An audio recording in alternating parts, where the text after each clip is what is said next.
Libra, tignan natin kung ano ang mensahe para sa'yo ngayon pagdating sa iyong love and work. Keep in mind na ito ay general reading lamang, so hindi lahat ay makaka-relate, so be open-minded. Sa mga hindi pa po nakasubscribe dito sa ating channel, please subscribe na po kayo and pa-like na din po ng ating video. At sa mga nais pong mag-avail ng ating private readings, ng ating Evil Eye Amulet Necklace at ng ating Tears Bracelet, makikita nyo po yung link sa description box. Tarot Intentions by Aliana Reyes. Pwede nyo pong panoorin yung inyong Moon, Rising, and Venus sign. Libra, tignan natin yung energy mo ngayon. We have the Emperor. So, ayan. Malakas yung iba sa inyo. Ano ba? Very charismatic yung inyong energy. Ang daming nadodron sa inyo. Daming, parang sobrang ma-appeal yung iba sa inyo, no? Tignan natin. Check natin. Nakikita ko dito pag may gusto talaga kayo. Gusto nyo talaga yan. Kukuhanin ninyo yan. We have Knight of Cups. Energy naman to nung person mo. The other person. So, meron ba naliligaw sa'yo dito? Meron dito is parang piniplease ka. Yan po. More on very, parang people pleaser. Itong person mo, ganyan. O kung hindi naman siya sa ibang tao, no? Hindi naman ibang tao yung piniplease niya, ikaw. Sobrang maalaga nito sa'yo. Ayan po yung pinapakita. Ayan, tignan natin. Even your person ha, pwedeng marami ding nagkakagusto sa kanya. So, tignan natin. Pakaasawa mo na to, pwede rin. Check natin pagdating sa work. Spirit guide, kamusta po ang work ni Libra? Kamusta po ang work ni Libra energy? We have courage.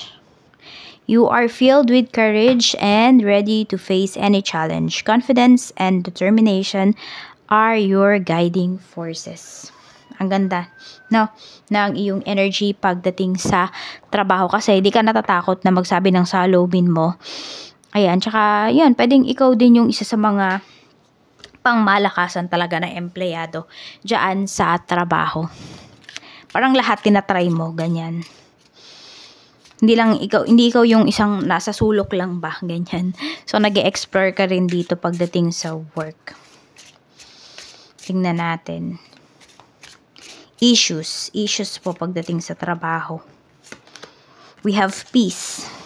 Sobrang tahimik ba pagdating sa work? We have gift. Okay, ang issue lang dito sa trabaho, ayan, parang sobrang tahimik pagdating sa work po ninyo. Sobrang tahimik siguro ng mga coworkers mo na tipong dahil nandiyan ka na, Libra, ayan, hindi na sila masyadong nag-e-effort, 'di ba? Yung ganon, parang ikaw na lang lagi yung sumasalo sa kanila. Ayun lang yung nakikita ko dito. Parang oo lang sila ng oo. Tapos ito, hindi ko alam kung meron bang nanliligaw sa'yo na co-worker mo.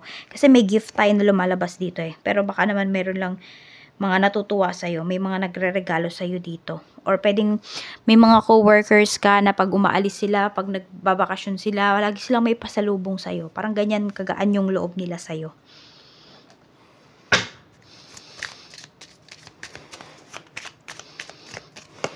We have reconsider. May nag-offer sa'yo dito ng something. Kaya lang iba sa inyo. Pwedeng new job ito. May no-offer po sa inyo. Or pwedeng position. So, parang walang gustong kumuha ng position na yun eh. Kaya sa inyo binibigay. Kaya lang, Libra, parang inaayawan nyo naman. Kaya lang, pwedeng ito, sinasabi sa inyo ni universe, i-consider mo. Parang may mga umaawit. May mga nagpo-pursue sa'yo dito. Para tanggapin mo yung ano na yan, yung offer na yan sa'yo. So, ayan, try mo talagang i-consider. Kasi pwedeng mas makikita mo pa, mas ma-enhance mo pa yung skills mo pagdating dyan sa dapat mong i-consider na to or sa ino-offer sa'yo. Check po natin pagdating naman sa blessings na pwede mong ma-receive. Blessings na pwedeng ma-receive. We have dreams. Baka ito yung dream goals, dream job mo. Ayan, so try mo talagang i-consider. We have grieving. Meron ba dito? Kasi violet oh. Either meron kayong gustong ipaglaban. We have happiness. Okay, ayan oh. Pagkatapos nitong lungkot na to, happiness na yung kasunod. Kaya po, ayan, i-consider nyo talaga to. I-reconsider po ninyo. Pag-isipan nyo ulit, kung tatanggapin nyo ba tong offer na to sa inyo or hindi. Kasi baka once na tinanggihan nyo to ngayon ulit, 'di ba? Tinanggihan nyo ulit, pwedeng wala na yung kasunod. Yun na yun, final na yun. Baka pagsisihan po ninyo. So, tingnan natin pagdating naman sa love life mo. Kamusta? Love life po, spirit guide. So, we have collaboration. So, yan. Yung iba naman po sa inyo, no? Maganda naman yung inyong relasyon. Maayos naman po yung inyong relasyon with your person. Sabi dito, collaboration with colleagues and business partners is going smoothly. Mutual respect and teamwork are producing excellent results. Yan po. Nagkakaintindihan kayo ng person mo. Pwedeng parehas kayong may trabaho, parehas kayong kumikita. Kung nag-iipon kayo, meron dito pampakasal, nag-iipon. So, ayan po. Smooth lang yung nangyayari dito. Yung mga plano nyo, umaayon din po sa inyo. Ang mga pagkakataon. Check natin. Meron tayo ditong enemy. Para ang dami nyong nakakaaway because magkakaintindihan kayo ng person. May nakakaintindihan kasi kayo. Maraming tumututol sa inyong relationship. Maganda yung connection nyo. Maganda. Match yung energy ninyo. Kinaiinggitan kayo dito. Meron din yata gusto kayong paglayuin, no?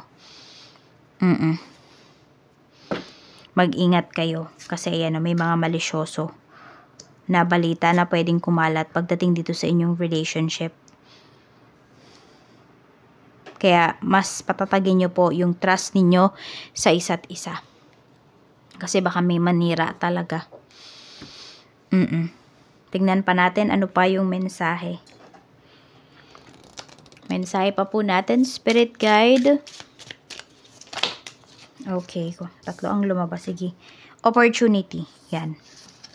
We have remain positive and we have be assertive. Okay? Ayan po ang paalala sa inyo pagdating dito sa inyong relationship. May opportunity kayo. Yan po. Madami kayong opportunity actually pagdating dito sa relationship na ito. Sabi ko nga is, ang ganda nung energy ninyo. Match yung energy nyo with your person. Ayan, maging positibo lamang po kayo pagdating dito sa inyong relasyon. Kasi nga, madami nga kasing maninira eh. Ayan, ang daming sumisira sa relationship ninyo. Pwede rin meron dito, ayan, yung isang tao, akala mo mapagkakatiwalaan mo siya, kinikwentuhan mo siya ng mga nangyayari sa relationship ninyo. Yun pala, siya pala ay, naghihintay lamang. Kaya be assertive, ha? Kasi yung kinikwentuhan mo, pwedeng yan po ay isa sa traidor. Baka biglang agawin yung person mo. Kaya nga sabi ko, build nyo yung trust sa inyong, yung foundation of trust sa inyo pong relasyon. Maging maagap daw kayo dito. Kaya kung meron kayong hindi pagkakaunawaan, pag-usapan nyo po yun kaagad. We have compassion. So, mahal at naiintindihan nyo naman talaga yung isa't isa. Yan, luwag lang din kayong maging sobrang clingy pagdating sa person ninyo. Kailangan hayaan nyo pa rin siya na mag-grow as an individual. We have transformation. Marami pong magandang pangyayari, magandang pagbabago sa inyong relasyon. So, tingnan natin kung meron kang gustong sabihin, meron bang gustong sabihin sa iyo yung person mo na kinikimkim niya na lamang. Parang hindi niya ba masabi sa'yo? Kaya tinatago na lang niya. Hindi niya talaga masabi sa'yo, kaya tinatago na lang niya. Let's see. I knew I was losing you, but I didn't do anything to fight for you. Ito yung wag nyong hahayaang mangyari. Okay, kasi ito, mahal na mahal nyo yung isa't isa. Pero parang hahayaan nyo na lang mag-slip away itong relationship ninyo. Kasi bakit? Pag na-corrupt na yung inyong isipan ng mga taong naninira sa inyong relationship. I'm distracting myself to avoid thinking of you. So, ayan, lagi kang nasa isipan ng person mo. So, siguro, nagiging distraction siya. Kaya minsan, ayan po, nagiging distraction ka. Parang ganun. Kasi parang di niya na magawa yung mga dapat niyang gawin. Kaya po, ayan, dide-distract ka unti ng person mo yung kanyang sarili para makapag-focus siya dun sa kanyang mga dapat gawin. Sabi dito, I cannot be vulnerable with you. I'd rather hide in the darkness before I let you see it inside me. Pag-usapan nyo po yan. May mga tinatago sa'yo yung person mo talaga. Okay? Nahihiya siya sa yung sabihin. Hindi ko alam kung meron siyang problema. Yan. Na hindi niya masabi sa'yo. Yun. Pwedeng may part sa sarili niya, sa past niya, na hindi niya masabi sa'yo. Na yun yung hindi niya kaya maging vulnerable sa part na yun. Hindi niya kaya magpakatotoo dun sa part na yun. So, siguro sobrang bigat. Kaya parang feeling niya hindi niya masabi-sabi sa'yo. Or yun nga, baka feeling niya masira yung relationship niyo pag sinabi niya. So, ayan lang po yung mensahe para sa'yo, Libra. Maraming salamat. Ingat ka po always and more blessings to come.